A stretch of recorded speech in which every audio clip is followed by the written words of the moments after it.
This mini lecture explores the concepts of operational effectiveness and strategy or strategic positioning. So what if you heard a CEO talking about his excellent market research, and he said, "An excellent market research informs all of our new product launches." Is this a statement about strategy? Or what if you heard another manager talking about her organization's lean manufacturing abilities?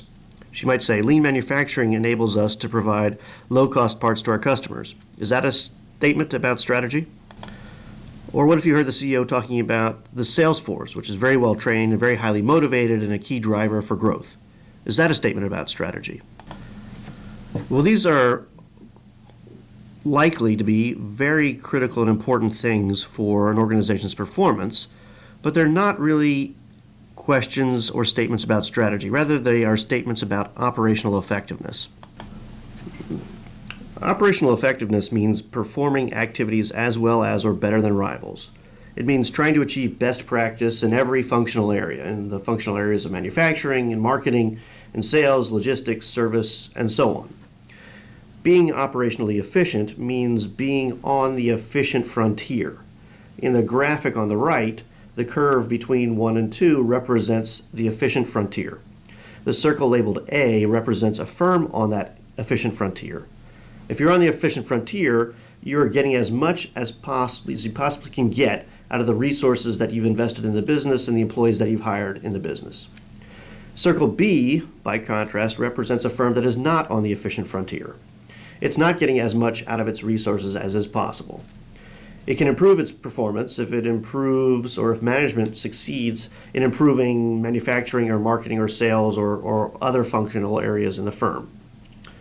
We would expect Firm A to perform better than Firm B. Strategy, by contrast, is about choices. Choices about what products to offer, what customers to target, and how to design, manufacture, and deliver those products. Now, there's more than one spot on the efficient frontier. Strategic choices determine where on the efficient frontier the firm will be. In the graph on the right, both Firm A and Firm B are on the efficient frontier. Both A and B should perform better than Firm C, which is not on the efficient frontier. Now note that Firm A has chosen to compete with higher perceived value or higher quality than Firm B, and not surprisingly, it has higher costs to serve its customers than Firm B. Essentially, a different set of activities are required by A and B to be in these different positions. Now, so what would happen if both A and B happen to be on exactly the same location on the efficient frontier? In that case, neither Firm A nor Firm B would be unique. The likelihood is that they would be forced to compete aggressively for customers and would have a hard time sustaining superior profits.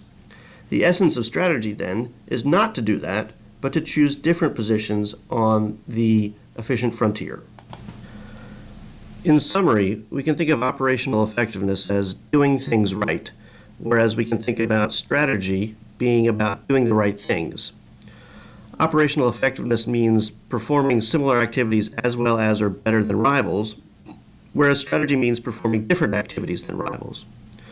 Operational effectiveness is important and necessary for high performance and superior performance, but strategic positioning is also a necessary condition for superior performance, especially superior performance over time.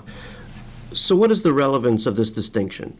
Well, managers are essentially faced with different types of decisions or choices. Some of them relate to improving operational effectiveness, and others relate to making strategic choices. How you go about the problem formulation depends on the type of the decision. Therefore, recognizing the type of decision you're facing is important.